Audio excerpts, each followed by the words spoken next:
Morning વિદ્યાર્થીઓ.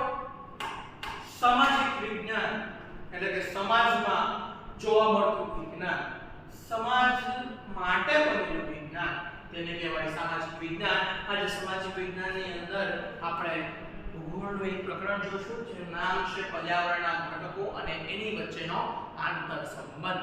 ઘટકો તો આપણને ખ્યાલ છે, કોઈ પણ પદાર્થને આપણે ઘટકો કહી શકીએ, પણ આ આંતરસંબંધ શું છે? આંતરસંબંધ એટલે કે કોઈ પણ બે વ્યક્તિ કે બે પદાર્થો વચ્ચે જે થતી પ્રક્રિયા તેને કહેવાય છે આંતરસંબંધ.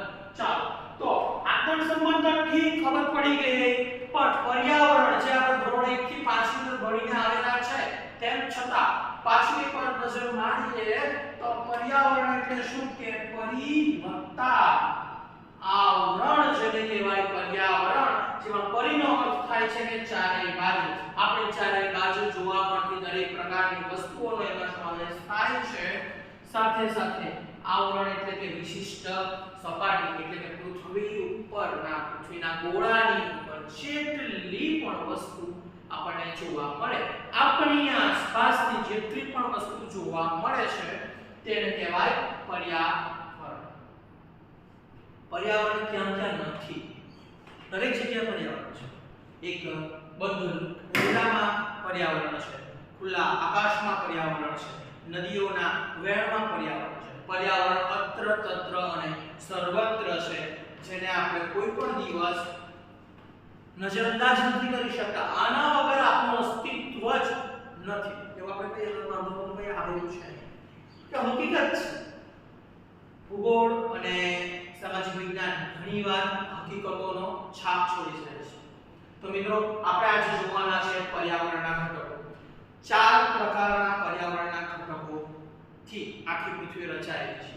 પહેલું છે મૃદાવરણ, બીજું છે વાતાવરણ, ત્રીજું છે જલાવરણ અને ચોથું સૌથી અગત્યનું એટલે જીવાવરણ. ચાલો આપણે નજર મારીએ મૃદાવરણ. મૃદ એટલે શું? મૃદ એટલે માટી, આવરણ. માટીથી બનેલું આવરણ એટલે કે જેની અંદર તમે સમગ્ર સૃષ્ટિની જેટલી પણ ભૂમિનો ભાગ છે તમે તેને એની અંદર લઈ શકો છો. જમીનવાળો ભાગ જે છે તે મૃદાવરણમાં આવે છે. મૃદાવરણ કેમ અગત્યનું છે? તો મૃદાવરણ સજીવો માટે ખૂબ જ અગત્યનું એટલા માટે છે કારણ કે તે રહેવા માટે જમીન આપે છે, ખેતી માટે જમીન આપે છે, ઉદ્યોગો માટે જમીન આપે છે. ફરી ફરીને આપણે તો જોઈએ તો શબ્દ આવે જમીન. એટલે મૃદાવરણમાં કોનો સમાવેશ થશે બાળકો? જમીનનો સમાવેશ થશે. ત્યારબાદ જો આપણે વાત કરીએ તો મૃદાવરણના બહુવિધ ઉપયોગો એ છે કે એ આપણને દરેક વસ્તુઓ માટે જમીન પૂરી પાડે છે. ત્યારબાદ જો આપણે એકવાર નજર કરીએ તો કરીએ વાતાવરણ પર. કયા વાતાવરણ? વાતાવરણ તો આપણે છઠ્ઠાની અંદર વિજ્ઞાનની અંદર 11મો પ્રકરણ આપણે આસપાસની હવા શીખી ગયા છે કે જેની અંદર વાત એટલે કે હવા, વાત એટલે હવા, કે હવાનું આવરણ તેને કહેવાય વાતાવરણ અથવા તો હવાથી બનેલું આવરણ જેને આપણે કહીએ છીએ વાતાવરણ. વાતાવરણ આપણી આજુબાજુ ફેલાયેલું છે. જો આપણે ટકાની વાત કરીએ તો તેની અંદર 78% નાઇટ્રોજન, 21% ઓક્સિજન અને બાકીના અન્ય વાયુઓ આવેલા છે. પરંતુ મિત્રો આ આંકડા પર જો આપણે ધ્યાન આપીને વાત કરીએ તો એક્ચ્યુઅલી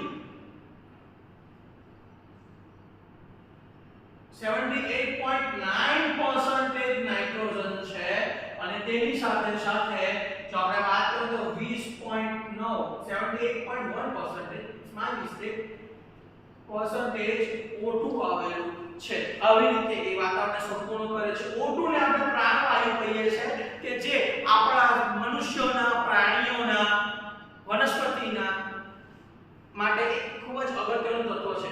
બીજું કે ઓક્સિજન જે છે તે દહન ક્રિયા માટે ખૂબ જ આવશ્યક છે. કઈ ક્રિયા માટે? દહન ક્રિયા માટે. કેમ દહન ક્રિયા માટે? કારણ કે જ્યારે પણ કોઈ પણ પદાર્થને ઓક્સિજન જો મળતું નથી તો એ સળગી શકતું નથી. બરાબર? આના સિવાયનો એક અગત્યનો છે તે છે કાર્બન ડાયોક્સાઇડ વાયુ. કયો વાયુ?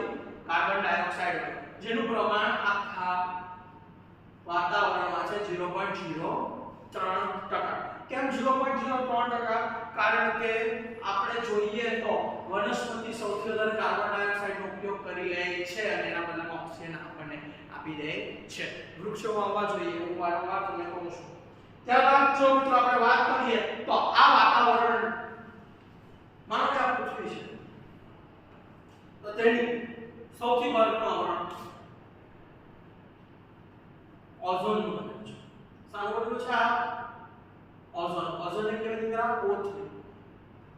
ઓઝોન સૂર્ય કિરણો આપણા સુધી પહોંચાડે છે પણ એની પાસે એક કિરણ છે એટલે કે એના કિરણોમાં અલ્ટ્રાવાયોલેટ એટલે કે યુવી રેઝ ખૂબ જ પ્રમાણમાં હોય છે. કદાચ જો આપણે સ્કિનને સીધું જો એ અડકી જાય ને તો આપણને કેન્સર જેવી બીમારી પણ થઈ શકે છે, ચામડીના રોગો જેવી બીમારી પણ થઈ શકે છે. તો એ ખૂબ જ મહત્વની બાબત છે, ગંભીર બાબત છે અને તેને આ ઓઝોનનું સ્તર છે તે અટકાવે છે. અને ઓઝોન સ્તરનું શું કામ છે? તો પારજાંબલી કિરણો સામે રક્ષણ આપે. કોને રક્ષણ આપે? 100% આપણને રક્ષણ આપે છે. તે પ્રસારણ માટે ખૂબ જરૂરી છે. જેમ કે આપણે એવું જોયું કે ધ્વનિ ક્યારે પ્રસરાય કે જ્યારે એને કોઈ માધ્યમ મળે, એક જગ્યાએથી બીજી જગ્યાએ આપણા અવાજના તરંગોને લઈ જવા માટે કંઈ તો જોઈએ. આપણે એમને નથી જઈ શકતા. આપણે અહીંયાથી કોઈ પણ જગ્યાએ જવું હોય તો આપણે કોઈ પણ વાહનનો ઉપયોગ કરીએ, બરાબર? ડાયરેક્ટ આપણે તો જઈ નથી શકતા. આપણે અંદર બોલ્યા કે પહોંચી ગયા તો થવાનું નથી. તો શું થવાનું છે? તો કોઈ પણ એક આવરણની મદદ પડવાની છે. આપણને મદદ કઈ રીતે પડવાની છે કે આપણે જ્યારે બોલીએ છીએ ને ત્યારે આપણા અવાજના તરંગો આવી રીતે વલયાકાર રીતે એ આગળ વધે છે. પણ અવાજને કાયમ યાદ રાખજો, મોસ્ટ આઈએમપી છે કે અવાજને પ્રસરણ અથવા તો ધ્વનિના પ્રસરણ માટે કોઈને કોઈ માધ્યમની જરૂર છે અને સૌથી મોટું માધ્યમ છે વાતાવરણ. કઈ રીતે? વાતાવરણમાં પૃથ્વીની બહાર રહેલી છે અલગ અલગ સેટેલાઇટો અને જોડેલા આપણા પૃથ્વી પર મૂકેલા છે ટાવર. તો એક ટાવર એક સેટેલાઇટને સિગ્નલ આપશે, ત્યાંથી બીજા પર જશે અને આવી રીતે આપણે ટેલિકોમ્યુનિકેશન એટલે કે આપણે ફોનની અંદર જે આપણે ટાવર જોઈએ છે તેનો ઉપયોગ આવી રીતે આપણે કરી શકીએ છીએ કે આખી પૃથ્વી પર આપણે કોઈ પણ જગ્યાનું કોઈ પણ માહિતી ગમે ત્યારે ગમે ત્યાં મેળવી શકીએ છીએ. કેમ? કારણ કે પ્રસારણ માટે આપણી પાસે સૌથી મોટું આવરણ રહેલું છે વાતાવરણ. ત્યારબાદ આપણે વાત કરીએ જલાવરણ. જલાવરણ એટલે શું? જલ આપણને ખબર છે કે જળનું આવરણ, પાણીનું બનેલું આવરણ. મિત્રો આપણે વાત કરીએ તો પૃથ્વી પર આખી પૃથ્વીના જો 4 કટકા કરી દેવામાં આવે ને તો તેના પર 3 ભાગ પાણી છે. કેટલા ભાગ? 3 ભાગ. આ ખૂબ અગત્યનું છે કે જો આપણે એની માત્રાની વાત કરીએ તો 75% થશે અને જો એના ભાગની વાત કરીએ તો તે થશે 3/4. આ પ્રમાણે ઘણીવાર સવાલો પૂછવામાં આવે છે. જલાવરણ જેના વગર આપણે જીવિત નથી શકતા. ખોરાક બનાવવા આપણે પાણીની જરૂર પડે, કોઈ પણ વસ્તુ બનાવવા આપણે પાણીની જરૂર પડે. વનસ્પતિઓને પણ પ્રકાશસંશ્લેષણની ક્રિયામાં પાણીની જરૂર પડે. માટે પાણી છે તે પ્રાણી અને સજીવો એટલે કે એમાં વનસ્પતિ પણ આવી જાય અને બધું સાથે એ બધા માટે ખૂબ જ અગત્યનો ઘટક છે. પ્રાણી તથા સજીવો માટે તે કેવું છે? અનિવાર્ય. અનિવાર્ય જેના પર ચાલે નહીં તેવું. ખાસ વાત કે આ બધું મહાસાગરના સ્વરૂપમાં છે. મહાસાગર એટલે કે મોટા મોટા સાગરોના સ્વરૂપમાં છે. આપણી પાસે જો આપણે ગુજરાતની વાત કરીએ તો આપણી પાસે અરબ સાગર છે. જો આપણે પૂર્વમાં જઈએ તો ત્યાં બંગાળની ખાડી છે અને જો આપણે દક્ષિણમાં જઈએ તો ત્યાં હિન્દ મહાસાગર છે. જો મિત્રો આપણે આની વાત કરીએ હિન્દ મહાસાગરની તો હિન્દ મહાસાગર જે બીજા 4 મહાસાગરો છે જેની અંદર સંસાધનો ખૂબ જ મોટા પ્રમાણમાં એટલે ખૂબ જ વિપુલ પ્રમાણમાં જોવા મળે છે. મિત્રો હવે આપણે આગળ વાત કરીએ જીવાવરણ. યસ એક્ઝેક્ટલી જીવાવરણ એટલે શું? તો જીવોનું બનેલું આવરણ. હું તમે આપણે આજુબાજુ રહેલી વનસ્પતિ એ બધા ભેગા મળીને જે આવરણ બનાવે ને તેને કહેવાય જીવાવરણ. જીવાવરણમાંથી મનુષ્ય શું લે છે? બધી જ વસ્તુ લે છે. એક પણ વસ્તુ બાકી રાખતો નથી. માણસ છે ને 100% બધું જ લેવાનું. કેવી રીતે? તો ખોરાક અને બીજી બધી જરૂરિયાતો જેમ કે આપણે કઈ સામાન્ય જરૂરિયાતો હોય લાકડા વગર તો ચાલવાનું છે નહીં. પાણી લઈએ, ખોરાક લઈએ, ફળ લઈએ, ફૂલ લઈએ, લાકડા લઈએ, પ્રાણીઓનો પણ ઘણીવાર ઉપયોગ કરતા હોય છે. જી મેં જેમ કીધું છે કે પ્રાણીઓનો પણ ઉપયોગ કરતા હોય છે. હવે આપણે આગળ પર્યાવરણના બે ભાગો જોવાના. પર્યાવરણના મિત્રો બે ભાગો પડે છે. એક છે કુદરતી પર્યાવરણ અને બીજું છે માનવ નિર્મિત પર્યાવરણ. એ કેવું? પહેલા કુદરતી જોઈ લે પછી આના પર ચર્ચા કરીએ. તો કુદરતી પર્યાવરણ એટલે શું કે જેમાં જૈવિક ઘટકો અને અજૈવિક ઘટકો મળીને જે બનાવે તે કહેવાય કુદરતી. ની સમજ પડી. જૈવિક કેવું, અજૈવિક કેવું, કુદરતી. બધા જીવતા નહીં મિત્રો, ધ્યાનથી સાંભળો. પ્રાણીઓ, વનસ્પતિઓ, સૂક્ષ્મજીવો કે જે શ્વસન કરે છે તે બધા જૈવિક ઘટકોમાં આવશે અને એવા સજીવો કુદરતી છે એટલે પથ્થર, રેતી, પાણી, હવા એ બધું કેવું છે? કુદરતી છે 100%. આપણે બનાવવા જતા નથી કે ચાલ આપણા ખિસ્સામાં થોડો મસાલો ઉમેર્યો ને નાઇટ્રોજન બની ગયો ઓક્સિજન તો આપણે કરવાના છે નહીં. બરાબર? તો શું કરવાના છે? આ બધા જે ઘટકો છે તે મળીને અજૈવિક ઘટકો બનાવે છે. આ કુદરતના બે કુદરતી પર્યાવરણ બે ઘટકો થયા. પણ માનવ નિર્મિત પર્યાવરણ મેં તો તમને અત્યારે જ કીધું કે આપણે ખિસ્સામાંથી કંઈ બનાવવાના છે નહીં.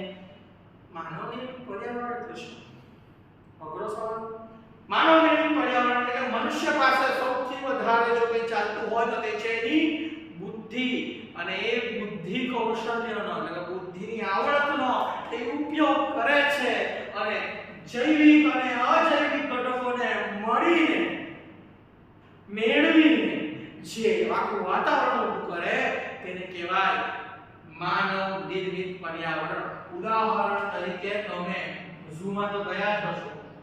ઝૂની અંદર એટલે પ્રાણી સંગ્રહાલયની અંદર સિંહ અને એ બધા જે પ્રાણીઓને ત્યાં જીવન આપવા માટે આજુબાજુ જે કૃત્રિમ રીતે વનસ્પતિ અને બાકીની બધી વસ્તુઓ બનાવવામાં આવી હોય તેને કહેવાય માનવ. બીજું કે તમે તમારા ઘરની અંદર એક્વેરિયમ રાખતા હશો. ઘણા લોકો આજકાલ એક્વેરિયમ રાખે છે. તો એ એક્વેરિયમની અંદર આપણે શું કરીએ? પાણી ઉમેરીએ, નાના નાના પથ્થર મૂકીએ, પ્લાસ્ટિક કે સાચા એમાં આપણે જલીય વનસ્પતિ મૂકીએ અને અંદર માછલી રાખીએ. એટલે આ પથ્થરોને એ બધું શું થયું? અજૈવિક ઘટકો. માછલી જે આપણે મૂકી તે થયું જૈવિક. એટલે કે જૈવિક અને અજૈવિક ઘટકો મળીને જેનું નિર્માણ કરે તેને કહેવાય માનવ નિર્મિત પર્યાવરણ. તો આજના આ લેક્ચરની અંદર આપણે આટલું જ જોશું. હવે આવતીકાલે આપણે માનવ નિર્મિત પર્યાવરણનો અભ્યાસ કરીશું. Thank you.